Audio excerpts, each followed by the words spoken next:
સંદેશ ન્યૂઝની વિશેષ રજૂઆત જનતા માગે જવાબમાં આપનું સ્વાગત છે। આપ જોઈ રહ્યા છો સંદેશ ન્યૂઝ, તમારી સાથે સત્યની સાથે। આજે અમરેલી જિલ્લાના બાબરા વિસ્તારની સમસ્યાઓને વાચા આપવાનો એક પ્રયાસ કરશું। બાબરાના સ્થાનિક તમામ લોકો અહીંયા ઉપસ્થિત છે, જેની અંદર ખેડૂત છે, વેપારી છે, યુવાનો છે, વિદ્યાર્થીઓ છે। આ તમામ લોકો પાસે જઈશું અને તેમની સમસ્યા જાણશું કે કઈ એવી સમસ્યા છે જે તેમને સતાવી રહી છે અને તેનું નિવારણ હજી સુધી નથી આવ્યું અને નિવારણ લાવવા માટે શું કરવું જોઈએ તેની પણ ચર્ચા કરશું। સૌથી પહેલા અહીંયા એક વડીલ આપણી સાથે ઉપસ્થિત છે, તેમની પાસે જઈશું અને જાણશું કઈ એવી સમસ્યા છે જે તમે ધ્યાન દોરવા માંગો છો સરકારનું।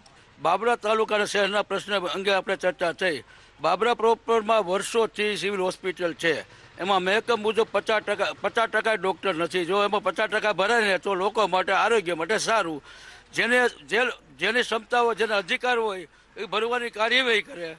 સરકારી કોલેજ અહીંયા નથી, એમાં કોઈ પ્રગતિ કરે। આપણે કોઈની પાસે આક્ષેપ નથી મૂકવા, પણ એમાં કાંઈ યોગ્ય કરે તો જે વિદ્યાર્થીઓને બહાર ભણવા જવું પડે છે, ભણવા ન જવું પડે, ખર્ચો ઓછો થાય અને વ્યવસ્થિત ભણી શકે। અને સરકારને એ બાબરા તાલુકાની વાત બીજી નીતિ વિષયક સૂચન કરવાની જરૂર નથી। ખેડૂતોના પ્રશ્ન થોડાક છે કે સરકાર જે પ્રીમિયમ લે છે સિંગમાં એ 62% સરકાર ભરે છે, એને બદલે સરકાર 65% ભરે છે અને પ્રીમિયમ તો પછી જે વીમો ક્લેમ પાસ થાય છે ત્યારે 0.57% થાય છે, સામાન્ય થાય છે। એને કરતાં સરકાર 62% પ્રીમિયમ ભરવાને બદલે પ્રીમિયમ એજન્સી કાઢી નાખે, એને સીધું 25% જો ખેડૂતને પ્રીમિયમ વીમો આપી દે તો ખેડૂતનો ઉદ્ધાર થાય, સરકારનો ઉદ્ધાર થાય અને સરકારને 32% રકમ બચે એમ છે। આવી મારી રિક્વેસ્ટ ને રજૂઆત છે। અચ્છા, આરોગ્યની એક વાત થઈ કે 50% મહેકમ નથી। હા, તે બાબરામાં સિવિલ એક જ હોસ્પિટલ છે અને ખરેખર એક જ વોરા સાહેબ છે, બાકી બીજો સ્ટાફ પાછળ છે જ નહીં એમ કહેતો કહેવાય। અને સાહેબનું કામ સારું છે, બે જો પાછળ ડૉક્ટર હોય તો આખા તાલુકામાં 58 ગામમાં 50 કામ ઝાઝા છે, તો એ લોકો પણ લાભ લઈ શકે। અને એસટીના મોટા પ્રશ્નો છે, ગ્રામ્ય વિસ્તાર છે, એસટીઓ પૂરતી સુવિધામાં છે નહીં, રસ્તાના મોટા પ્રશ્નો છે, ઉબડખાબડ રસ્તા છે। એસટીની અનેક વખત રજૂઆત કરી પણ એસટીઓ જે વિદ્યાર્થીઓને જે મળવી જોઈએ એ ટાઈમે રેગ્યુલર મળતી નથી, જેથી કરીને સરકારને મારી નમ્ર વિનંતી છે કે એસટીની સુવિધા કરે અને વિદ્યાર્થીઓના જીવનમાં સહકાર આપે। અચ્છા, આપ શું કહેવા માંગશો, કઈ સમસ્યાઓ? બાબરા એટલે પાંચાળ ભૂમિ, અહીંયાથી અમારો પાંચાળ ભૂમિનો વિસ્તાર ચાલુ થાય છે। વધારે પડતા અમારે અહીંયા ગામડાથી બનેલો આ તાલુકો છે।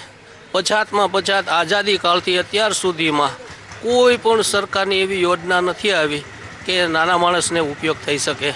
ચેકડેમથી માંડી પાણી, રોડ, રસ્તા, શિક્ષણ, સરકારને અમારા દ્વારા એવી રજૂઆત છે કે વધારે આ તાલુકાને સુવિધાઓ આપે।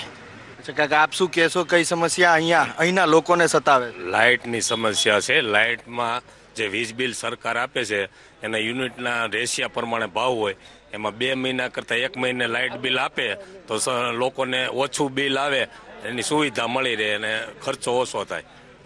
કાકા, તમે શું કહેશો, શું સમસ્યા છે અહીંની બાબરાની? બાબરા તાલુકામાં ઈશ્વરિયા ગામના રહેવાસી છું હું, અને કરિયાણા અને ખંભાળા ડેમ ભરવા અમારો ખાસ સૂચના છે। ખેતીવાડીને મોટો લાભ મળે એમ છે એનો, અને રોડ એક કરિયાણા ખંભાળા રહ્યો એને તાત્કાલિક બનાવવો પડે એવી સ્થિતિમાં છે। સમસ્યામાં એવું છે સાહેબ, બાબરા તાલુકો જે અસરગ્રસ્ત જાહેર કરેલો છે સરકારે, તો એનું જલ્દીથી જલ્દી નિવારણ કરે।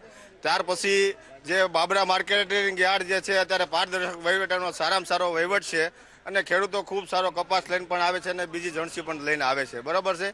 તો હવે સરકારને આપણે એટલું જ રિક્વેસ્ટ કરવાની છે કે આ અસરગ્રસ્ત જે જાહેર કર્યો છે બાબરા તાલુકાને, તો જલ્દીથી ખેડૂતોને જેના પેમેન્ટ હોય, જે કાંઈ પૈસા દેવાના હોય તેને અપાવે એવી મારી રિક્વેસ્ટ। શું કહેશો, શું સમસ્યા બાબરા વિસ્તારની? સિંગના જે ટ્રેક્ટરો પડ્યા રહેશે 1-2 દિવસ, તેનું ભાડું દેવું પડે છે ખેડૂતને, એટલે જેમ બને એમ વહેલા છતાં જોખને તોલ કરે। અચ્છા, ઝડપી કાર્યવાહી કરે એવું થયું। તમે શું કહેશો, બાબરા વિસ્તારની શું સમસ્યા? સાહેબ, સિંગમાં કાંઈ આયોજન નથી અને ગાંધીનગરથી જે મેસેજ આવે છે ને એ લોકો અહીંયા ધ્યાન નથી દેતા, અને ત્યાં રોજના 100 મેસેજ આવે છે પણ અહીંયા 30 ટ્રેક્ટર રોજના ખાલી થાય છે, એટલે અહીંયા ખેડૂતોને ભાડામાં અને એમાં થોડી તકલીફ પડે છે। બાબરા વિસ્તારની શું સમસ્યા? બાબરા વિસ્તારની કાંઈ છે નહીં, પણ વિજયભાઈ રૂપાણી આફ્રિકા જઈ અને વેપારીઓનું કરે, ગરીબ માણસ ખેડૂતનું અમે આમને ટકોરી વગાડતા રહી ગયા, તો એનું કાંક અમારી સામું જોવું જોઈએ ને। નકરા બસ એ આફ્રિકા જઈને કે આનું આમ કરી નાખ્યું, નાનું આમ કરી નાખ્યું, કાંઈ થાય નહીં। અને અમારા અમરેલી જવાના ટિકિટના પૈસા ન હોય અને આફ્રિકા જવાના હોય, લ્યો આપ શું કહેશો, શું સમસ્યા? સાહેબ અમારે અંબરાપરામાં પ્લોટિંગ પાસ થઈ ગયા 8 જણાને, એ હજી કાંઈ થયું નથી. આજથી 5 વર્ષ પહેલાં થયું હતું, હજી પ્લોટિંગ થયું નથી. અચ્છા, એના કઈ પૈસા તમે ભરેલા? ના, એની ટપાલ આવી હતી કે આ લોકોને પ્લોટિંગ આપી દેજો, કે હજી સુધી થયું નથી. અચ્છા, આપ શું કહેશો? બાબરા વિસ્તારની શું અમને વાત કરું, જે આ ઉતારા કાઢે છે અમુક હારી માંડવી હોય એની કેન્સલ કરે છે, અને નરી માંડવી હોય આખા કોથળા ભરાઈ જાય એની 5 કીધી છે. તો આનું કારણ હું, બીજું કાંઈ અમારે કહેવા નથી. કોઈક દાણો તો ખરાબ નીકળવાનો છે ગમે એવી માંડવી હોય તો, અને હારી માંડવી હોય હાવ નરી હોય હલકી હોય એનું ઓલું કરે છે. અચ્છા, આપ શું કહેશો કાકા, શું સમસ્યા તમારે અહીંયા? 2-3 દિવસ સુધી ટ્રેક્ટર પડ્યા રહ્યા છે અને પછી છેલ્લે પાછા રિજેક્ટ કરે એટલે એ પાછા ભરવાના, એટલે ખેડૂતની દશા શું એ જોવો. આપ મને કહો કે બાબરા ની સ્થાનિક સમસ્યા શું? ખેડૂતોની વાત થઈ, અહીંયા બીજી એવી કઈ સમસ્યા? બાબરા પહેલાં તો આપણે જે હાઈવેનું ગામડું છે તો એ સરકારી દવાખાનું છે, એમાં મિનિમમ 3 ડૉક્ટર હોવા જોઈએ અને એ ગયા એક જ ડૉક્ટરથી, એટલે બાબરાના 58 ગામના બધા દર્દીઓ અહીંયા આવે છે અને એટલી અગવડતા પડે છે કે બિચારા હેરાન થઈને પોતે રિફર પણ નથી થઈ શકતા. એટલે પહેલાં તો પ્રાથમિકતા આરોગ્યની કરે સરકાર, બસ એવું મારે કહેવાનું. અચ્છા કાકા, તમે શું કહેવા માંગો છો, શું સમસ્યા તમારી?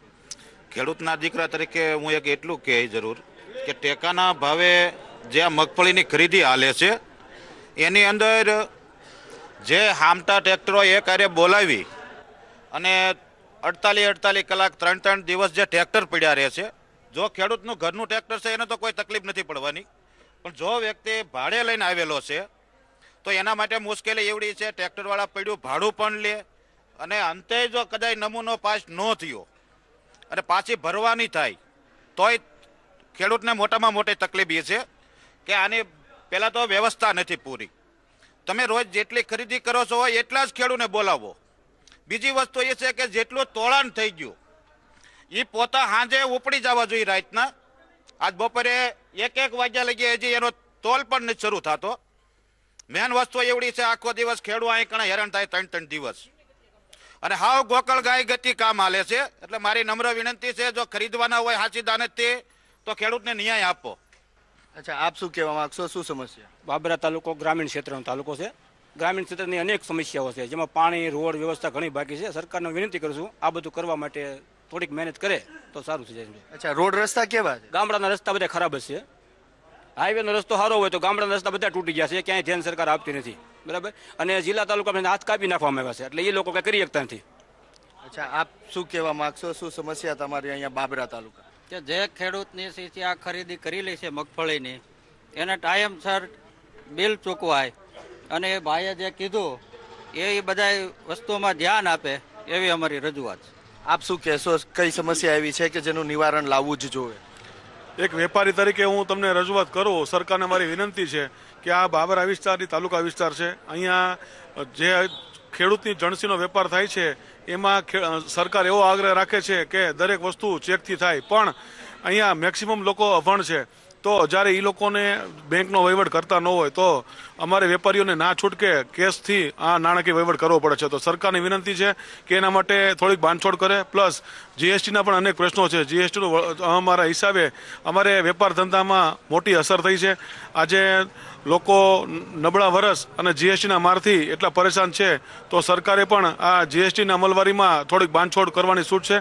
પ્લસ આ તાલુકા પ્લેસ છે, પ્લસ અહીંયા વરસ નબળું છે, તો સરકારે સરકારી હોસ્પિટલ, સરકારી સ્કૂલ, રોડ રસ્તા, પાણી એના માટે ખાસ ધ્યાન આપવાની જરૂર છે. અને પ્રજાને જે કંઈ મુશ્કેલીઓ પડે છે એના માટે પોતે સરકાર કંઈક પગલાં લે એવી અમારી નમ્ર રજૂઆત છે.